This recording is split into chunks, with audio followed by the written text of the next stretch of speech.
Bienvenidos a la sección de entrevistas. Les acompaña Patricia Bolívar. Hoy, en nuestro segmento, hablaremos con el profesor José Pío Beltrán, quien es catedrático de investigación en el Consejo Superior de Investigaciones Científicas en España, además de ser investigador adjunto al Instituto de Biología Molecular y Celular de Plantas. Estará compartiendo con nosotros su opinión respecto al papel que juega la biología molecular y celular en los retos que enfrenta la sociedad actual en materia de seguridad alimentaria a nivel global. Profesor Beltrán, en primer lugar nos gustaría saber cuál es su concepción de seguridad alimentaria y cuál es nuestra situación actual en la materia. Bueno, la seguridad alimentaria, yo el concepto que utilizo es el concepto de FAO. Y entonces FAO lo que nos está demandando a todos, a los científicos y a los no científicos, es que llegue un momento en el que todo el mundo pueda tener alimentos suficientes desde un punto de vista físico, con acceso físico o económico, para llevar una vida saludable y activa, y que además encima, si pueden ser de su preferencia, de su gusto también. Bueno, pues ese objetivo no se ha alcanzado, lamentablemente. Somos 6.500 millones de personas los que comemos. Somos 7.500 en total. Hay unos 800, 900 que no lo pasan bien. Y aunque es verdad que a día de hoy los cálculos, los datos nos dicen que producimos suficientes alimentos para que todos pudieran comer, hay una serie de problemas que hacen que esos alimentos no lleguen a los 800 millones que pasan hambre. Pero fíjate que mete más susto la situación todavía, porque eso es lo que pasa hoy. Entonces, sería muy difícil que hoy consiguiéramos que esos alimentos que se desperdician de alguna manera y que no llegaran. Pero aunque lo consiguiéramos, estamos con 7.500 millones. Para 2050, 9.000. Para 2100, 10.000. No hay discusión con esto. Es decir, que todos los especialistas que se dedican a la demografía dicen que esas son las cifras que vamos a tener. Entonces, ¿qué es lo que pasa? Que para 2100 tenemos que ingeniárnoslas para que coman 3.000 millones de personas más de los que comen. En estas circunstancias, ¿en qué consistiría la seguridad alimentaria y cuál es el camino más apropiado para alcanzarla? Bueno, pues la seguridad alimentaria sería que todos pudieran comer en las condiciones que he dicho. Y la mala noticia es que yo no me atrevo a afirmar de ninguna manera que los transgénicos son la solución. Sí que tengo claro que sin los transgénicos va a ser mucho más difícil, pero el problema es de mucha envergadura. También me gusta el decir que no todo está en la semilla. Es decir, las semillas mejoradas son fundamentales, pero la semilla luego hay que llevarla al campo, hay que crecerla, hay que cultivarla, y hay unas condiciones ambientales. Y el problema de producir suficientes alimentos es un problema que no se puede separar de los recursos naturales y del uso de la energía. Entonces, tan importante como las semillas es hoy en día la agricultura de precisión. Entonces, hace falta también mucha innovación tecnológica para que esas semillas mejoradas puedan crecer mejor y producir más utilizando menos. Profesor, entendiendo su labor en el Consejo Superior de Investigaciones Científicas y su experiencia en el Instituto de Biología Molecular y Celular, ¿cuál es, a su criterio, el aporte principal de las investigaciones en los cultivos transgénicos y el rol del Consejo Superior de Investigaciones Científicas en la lucha contra el hambre en el mundo? Por ejemplo, te puedo decir que nosotros hemos desarrollado una tecnología para hacer híbridos por ingeniería genética que es muy potente. El dispositivo es muy potente porque en todas las plantas en las que lo hemos probado funciona.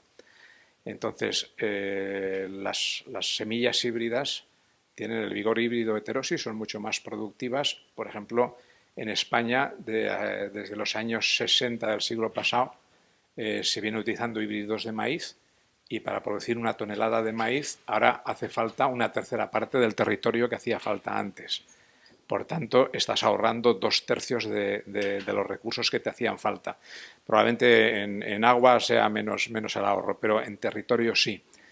Entonces, ¿cómo se podría? Pues este tipo de herramientas que nosotros hemos diseñado permitiría fabricar híbridos prácticamente de cualquier planta que quieras. Por lo tanto, podríamos producir más y podríamos utilizar menos recursos. si yo estoy en el límite de que no necesito producir más, lo que me ahorro, esas 2/3 partes del territorio, se la puedo regalar a la biodiversidad. Actualmente hay ejemplo de alimentos o productos transgénicos comercializados en el mercado europeo con beneficios directos al consumidor en materia de seguridad alimentaria. Comercializados, hasta donde yo sé, no, pero en los laboratorios muchos. En los laboratorios pues están enriqueciendo alimentos en antioxidantes, en antocianinas, los famosos tomates morados de Cathy Martin en Inglaterra. Se está biofortificando muchos alimentos con ácido fólico. Eso es fundamental, porque aunque parezca mentira, los niveles bajos en sangre de ácido fólico es una de las causas más importantes en mujeres embarazadas de que nazcan niños o niñas con espina bífida. Bueno, pues hay muchos laboratorios que están sencillamente haciendo transgénicos enriquecidos en ácido fólico, transgénicos de consumo diario. Está el caso del enriquecimiento en betacaroteno. Inicialmente eso es el arroz dorado, que ya se empieza a poner en el mercado en Filipinas para los celíacos, los trigos que tienen prácticamente noqueados los genes que codifican las gliadinas, y también están en fase de ensayos clínicos en los hospitales en Andalucía, a pesar de que la patente la hemos tenido que vender a Estados Unidos. Y más y más, o sea que claro que sí. Fíjate, tengo un compañero que es que son cosas preciosas, tengo un compañero que está intentando convertir el tabaco en una planta saludable. Saludable quiere decir no para que te la fumes y que genere salud, sino para utilizarla como biofactoría para producir sustancias de interés que normalmente se producen en las plantas y en el tabaco se pueden producir con mayor eficacia que en bacterias, por ejemplo. Y así podríamos seguir. Es decir, hay un contrasentido. Los científicos que nos dedicamos a estos en Europa somos la palabreja esa nueva, resilientes. Nos estamos adaptando al cambio y es sorprendente. Yo me sorprendo.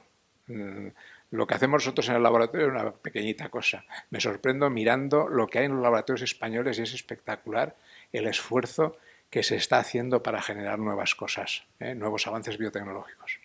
Profesor, existiendo tanto dinamismo y cambios en la investigación biotecnológica, ¿puede el consumidor confiar en la seguridad alimentaria de los alimentos transgénicos actualmente o existe la posibilidad de efectos contraproducentes en estos alimentos? Además, quisiera conocer si existe algún proceso estándar que determine si el producto transgénico es o no adecuado para el mercado.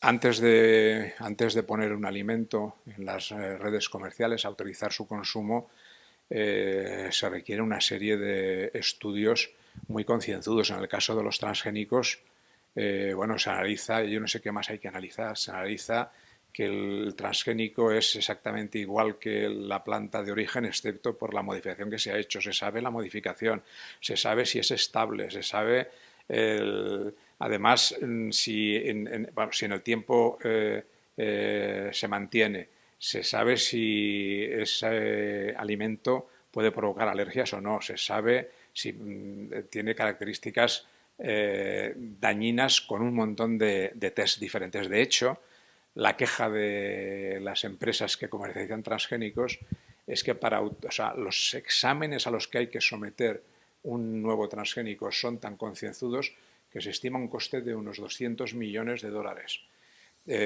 Vamos a ver, gastar todo ese dinero, pues al final tienes un producto que yo diría que son de los alimentos más seguros que podemos consumir. Lo puedo decir más brutal.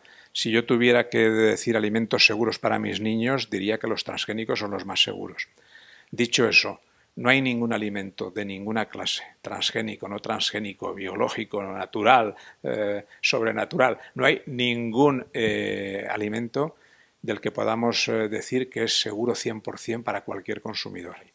Pero también es verdad que los más seguros son los transgénicos. Agradecemos al profesor José Pío Beltrán, quien es catedrático de investigación en el Consejo Superior de Investigaciones Científicas en España, por compartir su opinión respecto al papel que juega la biología molecular y celular en los retos que enfrenta la sociedad actual en materia de seguridad alimentaria a nivel global. De esta manera llegamos al final del segundo segmento informativo aquí en Noticias del Agro. Recuerda que si usted quiere ser parte del noticiero nos puede escribir a prensa@agrotendencia.tv y con muchísimo gusto procesaremos su solicitud. Les ha acompañado Patricia Bolívar y ya regresamos con más de la sección de redes y nuestra compañera Yileni González Ediel.